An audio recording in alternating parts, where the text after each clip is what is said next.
Salut à tous et bienvenue sur Comme au cinéma.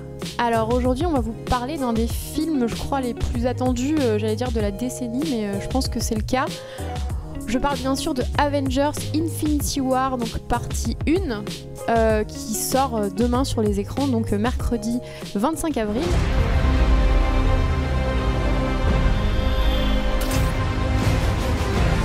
Nous avons un avantage. Il va venir à nous. Nous avons ce que veut Thanos. Et nous l'utiliserons.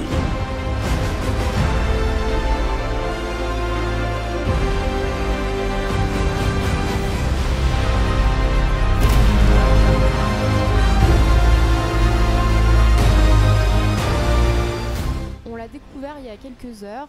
Et on va vous donner notre avis à chaud.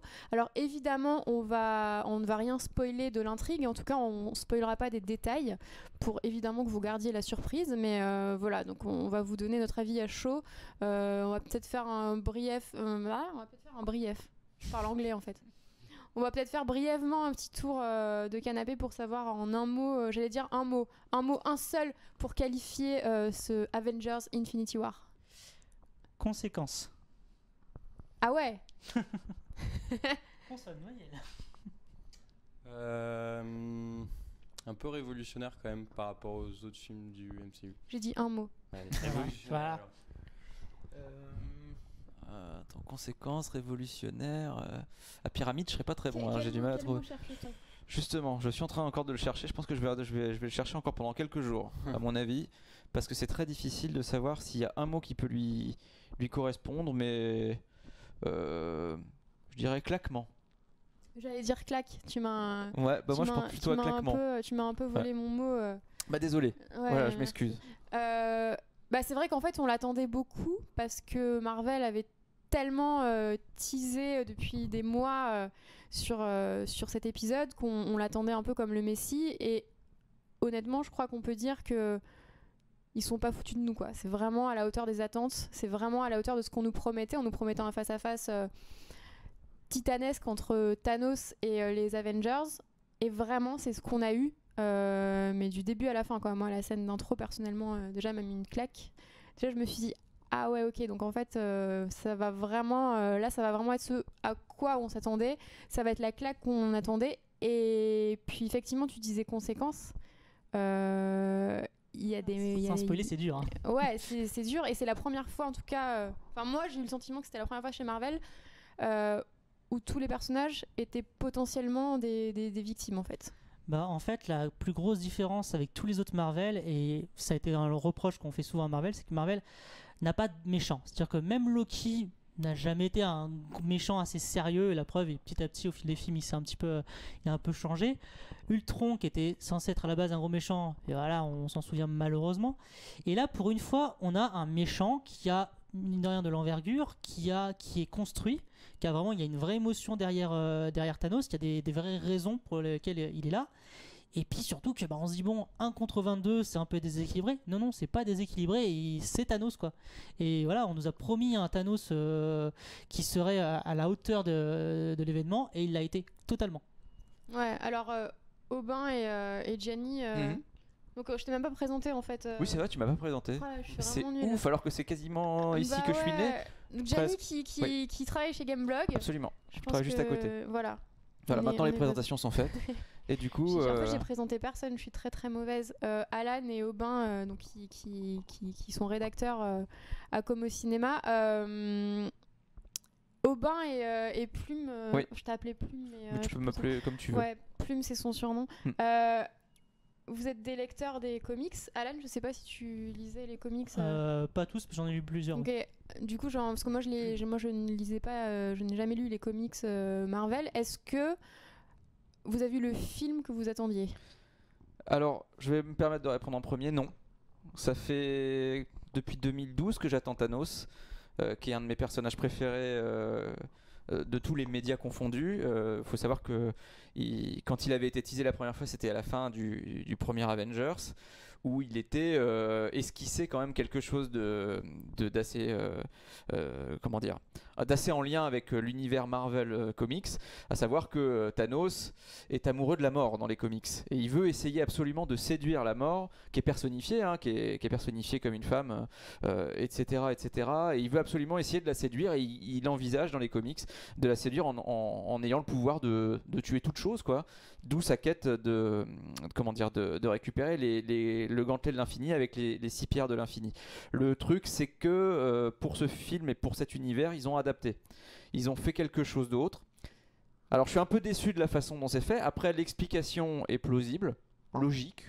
Elle se tient et je pense que on pourra trouver une satisfaction dans les motivations de Thanos dans cet univers.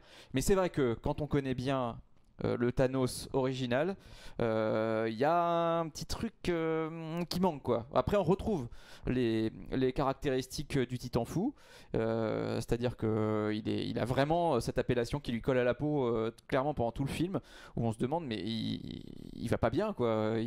Dans sa tête, il y a quelque chose qui a fondu, c'est évident. Et ça, ce côté-là, oui. Et le côté surpuissant, alors là, n'en parlons pas. C'est évident qu'il n'y a aucun Avengers qui est capable de rivaliser avec lui. D'ailleurs, on le voit pendant le film. Il n'y a aucun Avengers capable de rivaliser avec lui. Et j'ai envie de dire que du coup, ça en fait un film.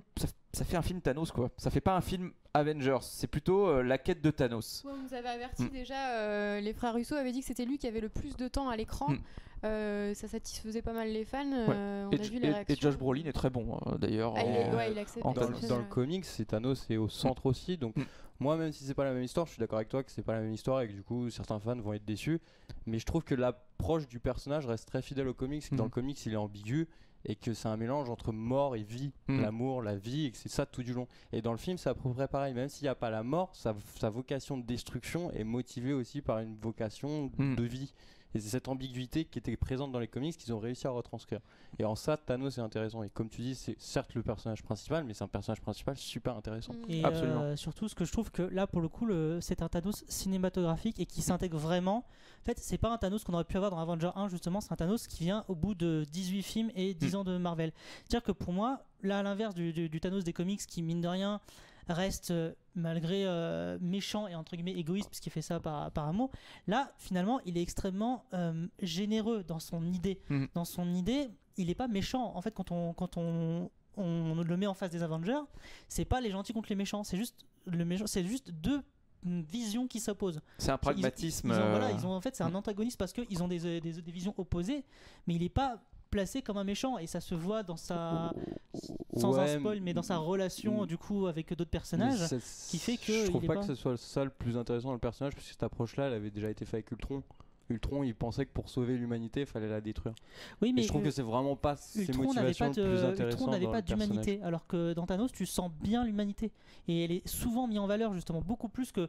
Enfin, pas beaucoup plus, mais à équivalence avec son côté, justement, destructeur. Tu as vraiment ces deux côtés-là. Et tu dis, justement, c'est toute l'ambivalence de Thanos, c'est que d'un côté, il peut vous parler de vie, voilà, et puis juste après, il vous met 3 claques et vous êtes mort, quoi. Donc. Ouais, moi j'ai aimé le côté complexe aussi parce que c'est vrai que chez Marvel, moi j'ai pas trop aimé par exemple le premier Avengers. Je trouvais que ça manquait terriblement d'enjeux dramatiques et plus ça va et plus je trouve que Marvel insuffle vraiment des enjeux de plus en plus importants. Et là pour moi celui-là, comme je l'ai dit tout à l'heure, on craint pour les Avengers, ça apporte des enjeux dramatiques immenses et le méchant est un vrai méchant, c'est-à-dire que il est complexe. Il a une part d'humanité, en même temps il est incroyablement destructeur.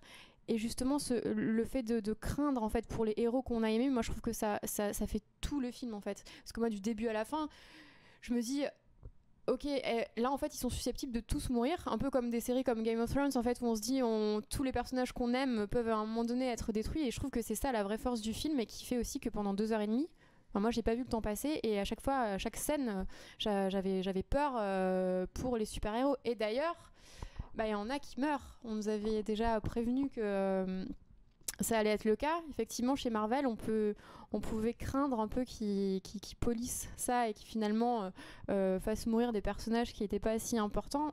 Mais c'est pas le cas.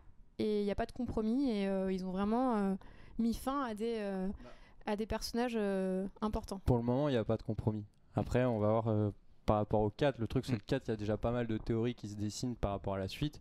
Et ce qu'ils ont fait dans ce film-là, comme tu dis, c'est vraiment une prise de risque qui est là et les promesses sont tenues. Mais on va voir avec la suite quand même. C'est que le 4, peut-être que justement ces morts seront peut-être pas définitives. Ouais, justement, est-ce qu'il y a une vraie fin? Parce qu'on pouvait craindre aussi, vu que le film, à la base, il devait être divisé en deux. En fait, ça devait être partie 1, partie 2. Finalement, la partie 2, ça va devenir Avengers 4. Est-ce qu'il y a une vraie fin dans ce Infinity War, celui qu'on a vu aujourd'hui? Est-ce qu'il y a une vraie fin pour ces personnages? Bah moi, je trouve que les enjeux sont conclus. Le film en lui-même se voit indépendamment des autres. Comme souvent chez Marvel, en fait, ils prennent un film, on peut le voir indépendamment et ils l'intègrent à quelque chose de plus large. Après, je trouve que Avengers colle aussi avec ça. Je trouve qu'il y a un film. Je pense que si tu le prends tout seul, il est très bien à plein d'égards, mais il faut vraiment, à mon sens, avoir vu tout ce qui s'est passé avant. Il y a juste et Ragnarok comprendre pour aussi un passage très précis, la toute fin. Faut avoir quand même une certaine culture comics. Oui. Parce qu'il y a un élément que personnellement je ne connaissais pas du tout, qui apparaît à la toute fin, qui a fait bondir, qui a fait bondir plein de gens dans la salle. Moi à ce moment-là je pensais à toute autre chose et c'est après quelqu'un qui m'a rappelé à quoi ça faisait référence, mais si on me l'avait pas dit, je serais resté dans le flou et ça aurait été vraiment dommage. Mais il y a plein d'éléments comme ça. Je pense que la montée justement de l'univers Marvel, là c'est la concrétisation un petit peu de tout ce qui a été fait pendant plus de 10 ans. Mais ça se ressent, mais je trouve que l'œuvre en elle-même, on peut la prendre indépendamment. Et que je trouve que justement tous les enjeux sont traités. Et heureusement qu'il y a 2h30 parce qu'il y a beaucoup de personnages, ça va très vite, mais quand même ils arrivent à avoir suffisamment de rythme et suffisamment de précision pour gérer toute l'intrigue et tous les enjeux. Disons que quand ils ont dit à l'époque, parce qu'à l'époque c'était vraiment partie 1, partie 2, et quand ils ont dit que non, les deux seront indépendants mais une même histoire, c'est exactement ça. C'est comme tu dis, on peut le regarder totalement séparément, ce n'est pas une partie 1. Maintenant, effectivement, l'histoire n'est pas finie. Il y a une suite, mais on peut regarder ça sans se dire vite où est la suite, il me manque quelque chose. Là, en soi, il ne manque rien. On attend une suite parce qu'il va y avoir une suite et que voilà, mais voilà, il y a des choses à raconter. Mais là, comme tu dis, le scénario a raconté ce qu'il devait raconter. Ce n'est pas une partie, c'est un film. Non, mais c'est quand même important de préciser qu'ils n'ont pas coupé. Ils n'ont pas fait un cliffhanger, ils n'ont pas coupé au milieu d'une scène c'est ce que je craignais, en mettant à suivre en 2020 quoi. C'est pas le cas. C'est que là ils ont vraiment fini l'histoire et moi c'est pour ça que j'ai été rassurée aussi, c'est que je voyais arriver le moment où ils allaient couper en plein milieu d'une scène, comme on pouvait avoir dans Harry Potter par exemple où ils avaient coupé avant la grande bataille finale et tout ça. Là non, on a vraiment droit à cette bataille qui est assez impressionnante, qui dure longtemps. Ils nous l'avaient teasé depuis déjà beaucoup de temps, on savait qu'elle allait être impressionnante. Et en fait, j'avais peur d'être frustrée, j'avais peur d'en avoir trop attendu, et en fait, vraiment, de rester sur ma faim. Et en fait, vraiment, j'ai eu tout ce à quoi je m'attendais, en fait. Moi, par contre, je trouve un défaut majeur, mais c'est pas tant à cause du film que, tout simplement, que c'est le 19e et que ça fait 10 ans qu'on est sur du Marvel. C'est qu'ils ont un problème qui a toujours été la formule Marvel, c'est le manque d'émotion. C'est-à-dire qu'il y a toujours un peu t'as toujours la vanne facile qui est là pour un peu casser le truc. Oui. Mais dans ce film-là, mine de rien, de temps en temps, cet humour et en même temps ce manque d'émotion dérange. C'est-à-dire que on a appris à connaître ces personnages, on a appris à les aimer. Et du coup, sans spoiler par exemple, mais que ça soit dans les bandes annonces, Chris Evans, donc Steve Rogers, retrouve Bucky. Il s'en fiche. Très vite. Enfin, ça prend 2 secondes parce qu'il y a énormément de personnages, ils peuvent pas tout montrer. Et que, en fait, il y a des choses comme ça qui sont totalement éclipsées et qui manquent parce que c'est le 19e Marvel, tout simplement.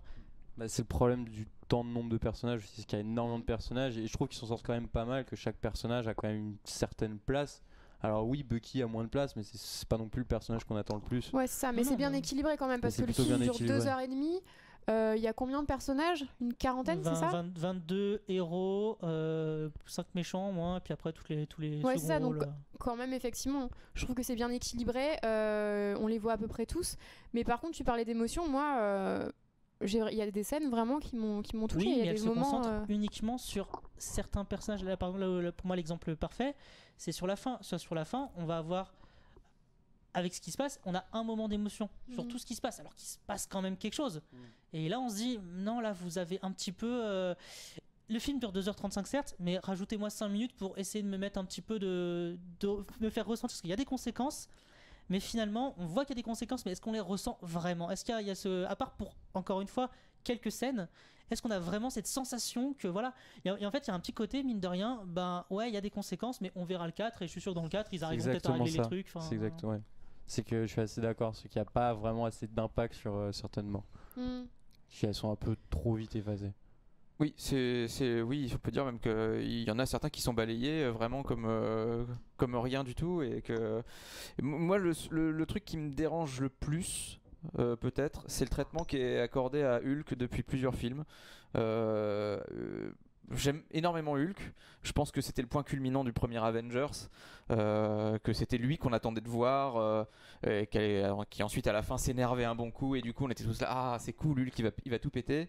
Bon, je comprends qu'on change un petit peu de comment dire, de stratosphère avec cet Avengers qui montre un ennemi qui est beaucoup plus puissant qu'auparavant, etc. Mais c'est vrai que Hulk depuis Avengers 2 est un peu relégué au rôle de bouffon, avec ce pauvre Mark Ruffalo qui j'ai l'impression est enfermé dans un espèce de personnage comique malgré lui, et Hulk qui devient donc un nouveau personnage qui est en dehors de Ruffalo, et ça me dérange un petit peu que lui qui était si puissant soit relégué comme ça en arrière, et c'était encore plus flagrant dans Thor Ragnarok, évidemment. Que ça allait dans Ragnarok justement. Et je pense qu'il le garde sous le coude justement parce qu'on voit pas énormément Hulk dans Avengers. Bah même pas trop. Hein. Et je pense qu'il le garde sous le coude. Mais je pense que c'est fait exprès justement pour casser le côté de Thor Ragnarok où on voyait quasiment que Hulk,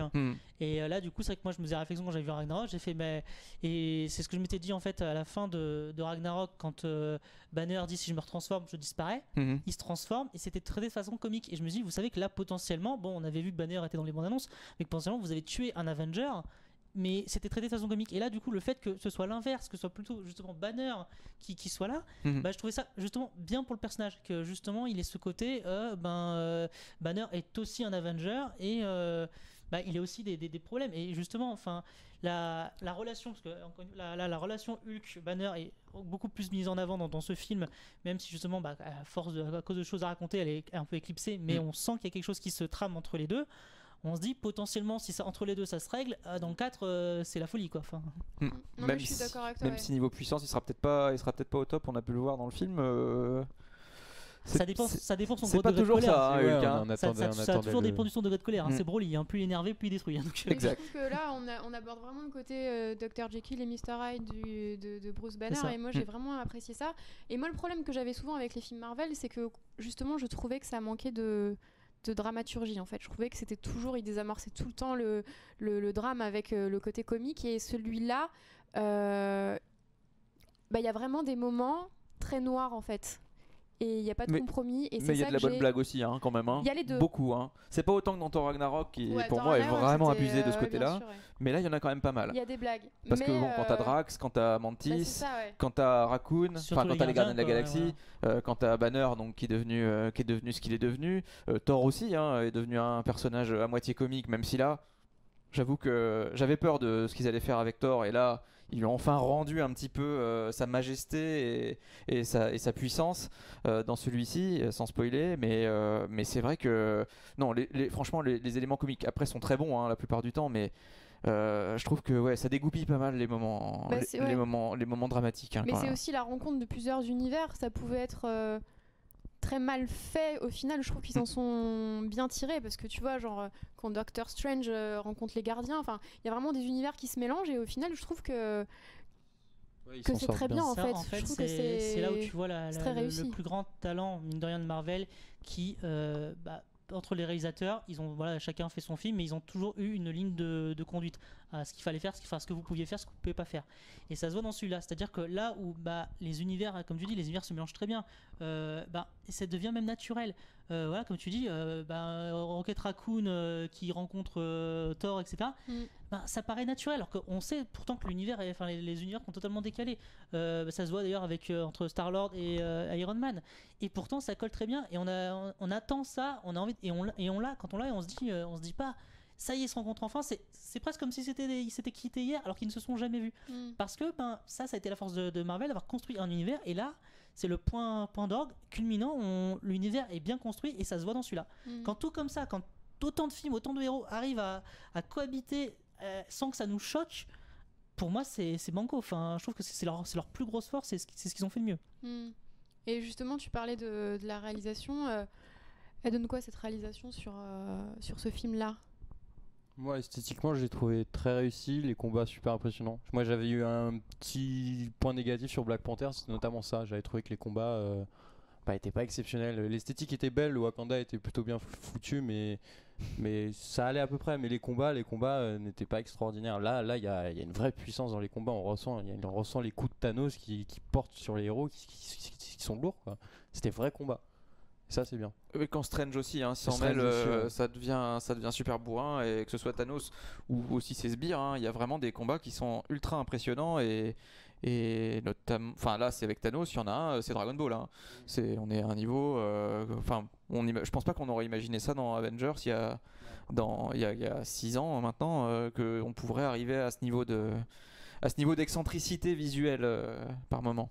Ouais, c'est ça, c'est qu'en fait les films, on a eu Doctor Strange, on a eu Ragnarok, on a eu Black Panther, ils nous ont préparé en fait à ce qu'on voit, parce que si on avait, comme tu dis, si on avait vu ça il y a 6 ans, on aurait dit mais qu'est-ce que c'est que ça? Là en fait, on s'attend à ça et on n'est jamais déçu. Et tu parlais des méchants, moi je trouve que la direction artistique, surtout du côté des méchants, donc de Thanos, mais aussi de ses faire-valoir, je l'ai trouvé exceptionnel. J'ai adoré les méchants, alors que souvent c'est le point... C'est là où ça pêche un peu souvent, c'est que les méchants sont pas très réussis. Par exemple chez DC, les méchants... Quelque chose de réussi chez DC?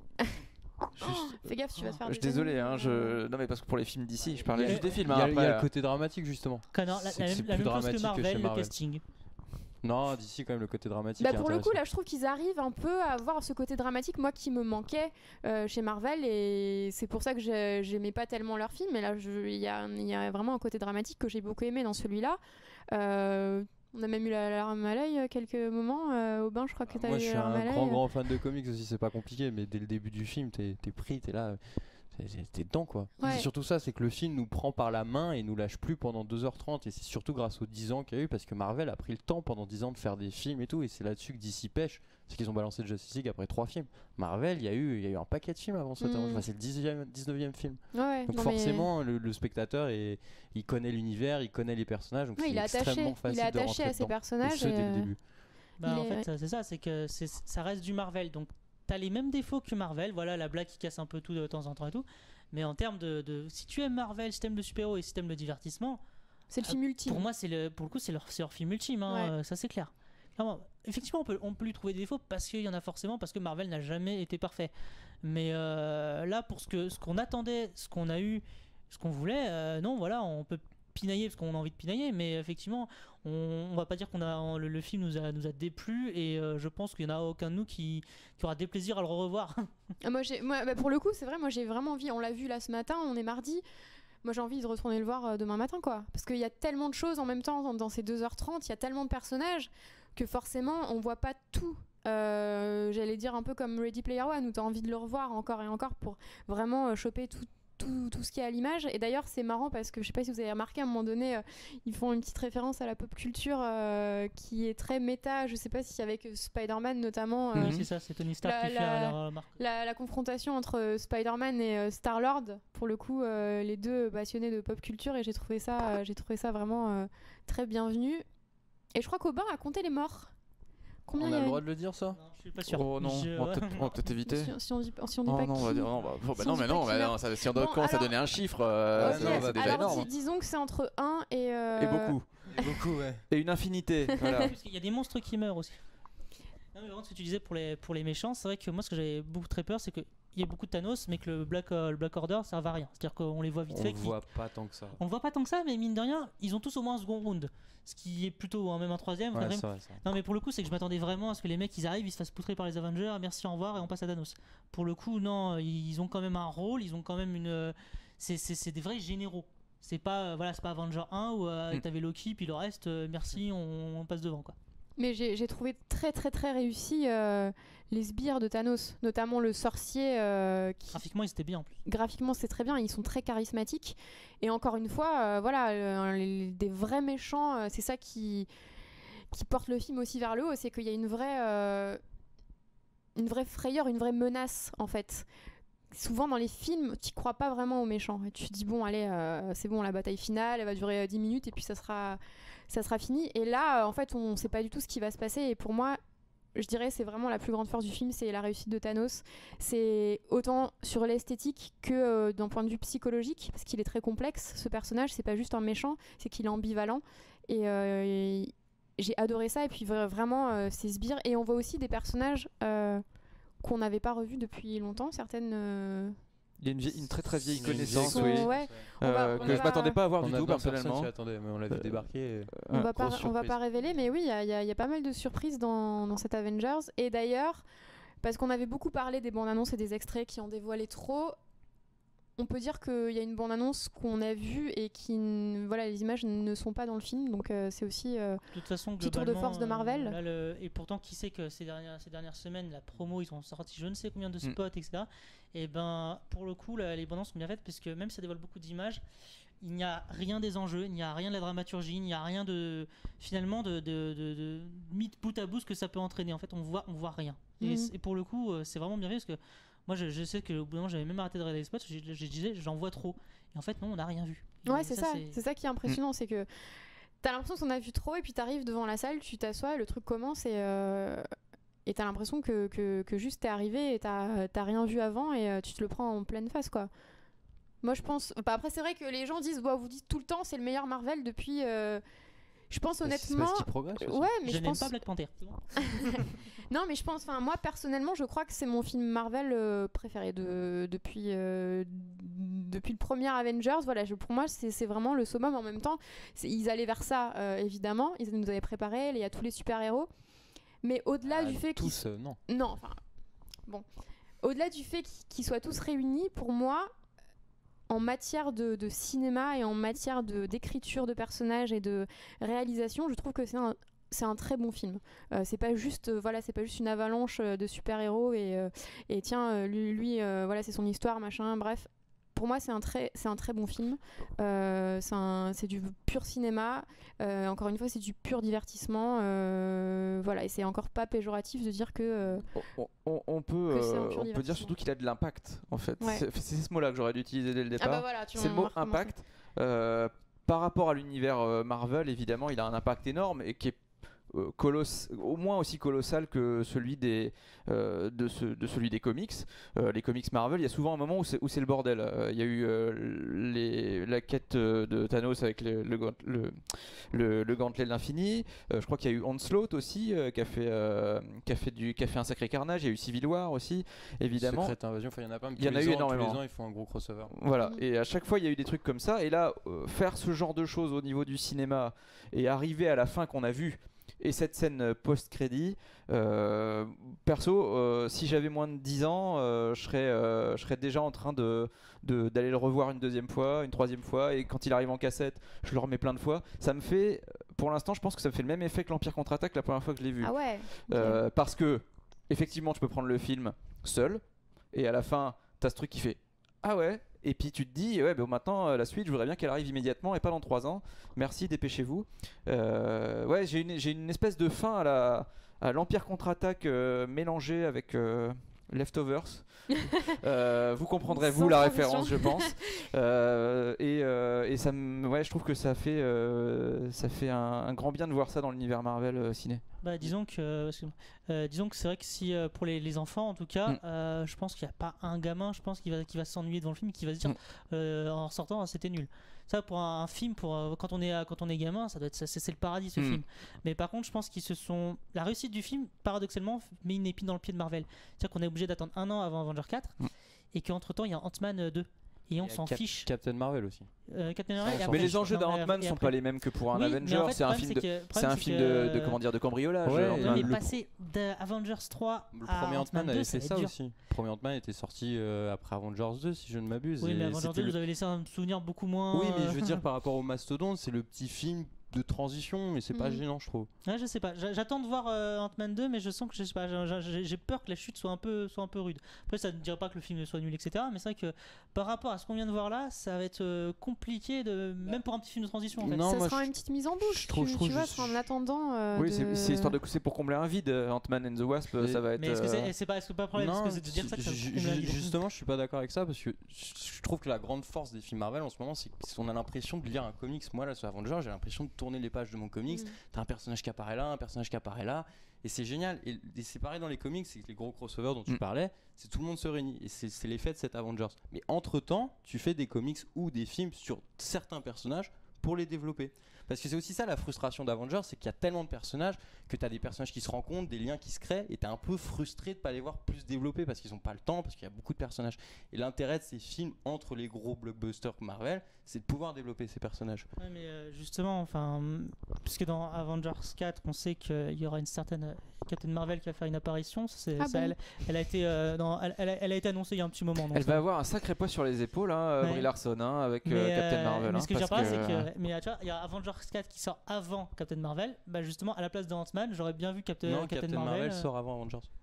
Non, Avengers c'est dans pile, c'est en avril 2019. Ouais, et Captain Marvel c'est en mars. C'est pas en juillet? Oh, d'accord. 3. À un mois d'écart, je suis pas sûr. Bah, Black Panther. On va regarder ça. Oui, d'ailleurs. Mais parlons justement du calendrier, c'est intéressant. Black Panther est toujours à l'affiche. Il est troisième plus gros succès de tous les temps aux États-Unis. Avengers va sortir. Je pense qu'il va faire peut-être le meilleur démarrage d'un film Marvel en salle. Je sais pas, mais j'imagine en tout cas parce que le bouche à oreille va être positif a priori vu les premières critiques. Il y a encore un embargo jusqu'à la sortie, mais a priori les critiques sont quand même très bonnes. Est-ce que Avengers peut devenir le plus gros succès de tous les temps aux États-Unis, sachant que Black Panther est aussi à l'affiche? Bon, Disney sont les vrais gagnants du box-office de toute façon, mais je crois pas, parce que Black Panther, au-delà de la qualité du film qu'on aime ou qu'on n'aime pas, il y a vraiment eu un effet beaucoup plus politique, beaucoup plus communautaire. Que Avengers restera un film de divertissement, donc les fans de Marvel vont y aller, alors que Black Panther a ramené des gens qui n'étaient pas forcément fans de Marvel à la base. C'est pour ça surtout qu'il a marché en fait. C'est pas parce que c'est un Marvel, c'est parce que c'était le premier super-héros noir, etc. Et que ça parlait du continent africain, etc. Donc c'est plus pour ça que pour un Marvel. Avengers restera un Marvel. Donc je pense pas que c'est le même impact. Je suis pas sûr. Ce sera pas loin, mais à mon avis, Black Panther restera. C'est surtout le 4, la conclusion de la phase 3 et de ce tout Marvel. Mais celui-là, c'est quand même le premier pas vers une énorme conclusion de 10 ans de Marvel. Donc rien que pour ça, je pense que le film va fonctionner. Et si ce film fonctionne, le 4 va tout cartonner. Ah non, mais ce sera pas un échec, mais pour moi, ça dépassera pas Black Panther. Ça, je pense pas. Quels sont les films les plus rentables aux États-Unis? Aux États-Unis, c'est Avatar, Titanic et donc Le Réveil de la Force, Avatar, Black Panther, Titanic. Black Panther a dépassé Titanic il y a 15 jours, je crois, et donc il est 3e succès. D'accord. Bon, Le Réveil de la Force, c'est quasiment intouchable. Il a 980 millions de dollars. Donc, Avatar a 760 millions. Black Panther est à 680 millions. Bon, je parie. Je parie que cet Avengers là, avec toutes les critiques américaines là, qui sont sorties des salles, qui sur Twitter ont commencé à dire bon alors attendez, mon embargo c'est demain, bon je peux pas vous en parler, mais j'ai quand même envie de vous dire des trucs, etc. À mon avis, il y en a qui sont excités comme des puces je pense. dans les critiques américaines, et comme c'est un film, l'univers Marvel est quand même typiquement américain, quoi qu'il arrive, et ça fait partie surtout de la pop culture américaine à l'origine. À mon avis, il va y avoir un engouement pour ce film qui va dépasser tous les autres. Ouais, je suis d'accord avec toi. Je pense qu'il dépassera pas Star Wars, mais je pense qu'il peut tutoyer Avatar. Oh là là, mais il va pas le tutoyer, il va lui faire la bise, il va lui dire rentre chez toi. Je pense, à mon avis. C'est quoi, on parie? Moi aussi, je parie avec toi. On vous refera une vidéo pour. Voilà. Pour il a dit, il a menti. Voilà. Quand on parle de phase 4, n'oublions pas aussi que pour la phase 4, tout reste à écrire, parce que potentiellement on pourrait avoir un Avenger versus X-Men un jour ou l'autre. C'est vrai. Alors ça, c'est une autre histoire. Je pense qu'on en reparlera. Là, je pense qu'on va s'arrêter parce qu'on a déjà beaucoup parlé et on n'a pas envie de spoiler parce que évidemment on pourrait glisser comme ça. Alors en fait, tout le monde meurt. Non, c'est pas vrai. Et la Disney ne veut plus jamais nous inviter. Non, c'est pour ça qu'on préfère s'arrêter là. En tout cas, le film sort demain. N'hésitez pas à nous mettre en commentaire ce que vous aurez pensé de ce film-là. En tout cas, voilà, nous. Je crois qu'on est convaincus. Bah ouais, puis je vais aller le revoir. Moi aussi, je vais aller le revoir Ouais. direct. Bah demain, je vais aller Parce le qu'il faut que revoir, j'aide à ce qu'il devienne le film le plus. Tu sais, Du le coup, plus. tu vas aller le avec voir, plus de thunes. Bah, je vais aller le voir aux États-Unis. Ouais, puis 780 000 fois du coup. Ouh. Ah bah dis donc. Merci, Ok. merci à tous en tout cas, puis merci à vous pour Merci. vos commentaires Merci, très c'est très éclairants sur Marvel et sur les comics. Parce que moi je suis une novice, donc voilà. Merci beaucoup, on m'a appris plein de choses. Et on va continuer. Et ouais, on va se Surtout boire un Aubin, petit il connaît mieux que moi. peu là. Merci à tous et puis bah à très bientôt sur Comme le cinéma.